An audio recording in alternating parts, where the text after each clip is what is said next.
Hello बच्चों, आज हम लाए हैं आपके लिए जीव विज्ञान चैप्टर नंबर फर्स्ट जैव प्रक्रम एमसीक्यूज लास्ट क्लास। इस क्लास के बाद इस चैप्टर के एमसीक्यूज कंप्लीट हो जाएंगे और आपको इनको अपने बुक नोट्स में नोट डाउन कर लेना है। आप इनको अपने बुक नोट में नोट डाउन कर लेना और अच्छे से रिवाइज करना, बार बार पढ़ लेना जब तक आपके पेपर ना हो जाए। चलिए आइए देखते हैं, स्टार्ट करते हैं इन क्वेश्चन को कैसे सॉल्व करेंगे। चलिए आइए देखते हैं।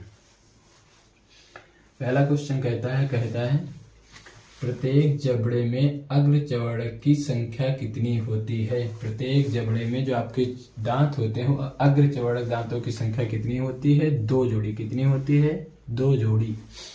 फिर कह रहा है मनुष्य में दूध के दांत, मनुष्य में जो दूध के दांत होते हैं वो कितनी होते हैं? 20 होते हैं। दूध दांत संख्या कितनी होती है? 20। दूध के दांतों की संख्या 20। फिर कह रहा है ग्रास नली द्वार पर लटकी हुई पत्ती, जो ग्रास नली द्वार पर लटकी हुई पत्ती होती है उसकी संरचना किसके समान होती है? घाटी ढक्कन। घाटी ढक्कन के समान। किसके समान?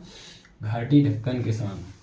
इसी प्रकार अगला क्वेश्चन कह रहा है वह प्रक्रिया जिसमें जटिल कार्बनिक अणु सरल कार्बनिक अणु में टूट जाते हैं।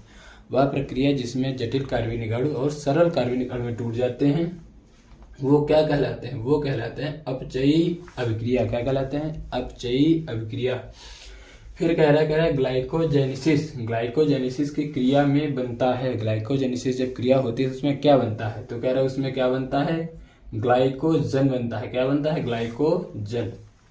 फिर अगला क्वेश्चन कह रहा है कि एक अणु ग्लूकोज के पूर्ण ऑक्सीकरण में कितने एटीपी के निर्माण हो जाता है? तो एक ग्लूकोज जब पूर्ण ऑक्सीकरण करता है तो एटीपी के अणु 38 बन जाते हैं। कितने बनते हैं? 38 एटीपी के अणु प्राप्त होते हैं। फिर अगला क्वेश्चन कहता है कि ऊर्जा के सिक्का या मुद्रा के रूप में किससे जाना जाता है? तो जाना जाता है एटीपी को। किसको जाना जाता है? एटीपी का फुल फॉर्म क्या है? Adenosine triphosphate. फिर कह रहा है हीमोग्लोबिन महत्वपूर्ण भूमिका निभाता है। हीमोग्लोबिन जो होता है वर्णक एक महत्वपूर्ण भूमिका किसमें निभाता है? तो ये श्वसन में महत्वपूर्ण भूमिका निभाता है। किसमें? श्वसन में महत्वपूर्ण भूमिका निभाता है। फिर अगला क्वेश्चन है कि मनुष्य में वक्र एक तंत्र का भाग है। मनुष्य में वक्र एक तंत्र का भाग है। वह तंत्र किससे संबंधित है? वह तंत्र उत्सर्जन से संबंधित है। किससे संबंधित है? उत्सर्जन से। फिर अगला क्वेश्चन है कह रहा है मूत्र का निर्माण मानव में कहाँ होता है? मूत्र का निर्माण वक्र में होता है। कहाँ? वक्र। वक्र का दूसरा नाम किडनी। इसी प्रकार अगले क्वेश्चन पर अगला क्वेश्चन कह रहा है मानव जो है उसका उत्सर्जन तंत्र में रक्त को छानने का कार्य कौन करता है? मानव के उत्सर्जन तंत्र में रक्त को छानने का कार्य कौन करता है? जो रक्त है उसको छान कौन रहा है? छानने का काम करता है बोमन संपुट। फिर क्या है ग्लोमेरुलस या कोशिकी गुच्छ। जो ग्लोमेरुलस या कोशिकी गुच्छ है वो कहाँ पाया जाता है? वो पाया जाता है भाई बोमन संपुट में। कहाँ पाया जाता है? बोमन संपुट। फिर उसने कहा जो वक्र है वक्र में उत्सर्जी पदार्थ जो होते हैं वो अनुपयोगी होते हैं। अनुपयोगी कौन से पदार्थ होते हैं जो उत्सर्जित होते हैं? उसमें होते हैं ammonia, urea, uric acid. Ammonia, urea, uric acid. इसी प्रकार अगला है कह रहा है कवक में किस प्रकार का पोषण पाया जाता है? कवक यानी कि फंगस। कवक में जो पाया जाता है वो पाया जाता है कवक में किस प्रकार का पाया जाता है? यहाँ पर इसका आंसर लिखना छूट गया, मैं लिखे दे रहा हूँ, देखो दूसरे मार्कर से। कवक में पाया जाता है मृतोपरजीवी। ठीक है, मृतोपरजीवी पोषण। कौन सा?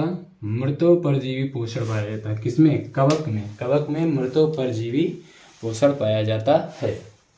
फिर आगे उसने कहा है कि अमाशय में भोजन लगभग कितने घंटे तक रहता है? अमाशय में भोजन 3 से 4 घंटे तक रहता है। फिर उसने कहा है कि अम्बरवेल जो है, अम्बरवेल ये घास है जो किस प्रकार का पोषण करती है? अम्बरवेल परपोषी पोषण करती है। कैसा करती है? परपोषी पोषण। फिर अगला है कह रहा है मगरमच्छ जो होता है, मगरमच्छ के हृदय में कितने कोष्ठक होते हैं? तो मगरमच्छ के हृदय में 4 कोष्ठक होते हैं। जैसे मानव के हृदय में 4 कोष्ठक, वैसे मगरमच्छ के हृदय में 4 कोष्ठक होते हैं। अगला है मछली के हृदय में कितने कोष्ठक होते हैं? मछली के हृदय में 2 कोष्ठक होते हैं। कितने होते हैं? 2 कोष्ठक। मछली के हृदय में 2, मानव के हृदय में 4, मगरमच्छ के हृदय में 4, मेढक के हृदय में कितने? 3। ये आपको अच्छे से याद कर लेना है।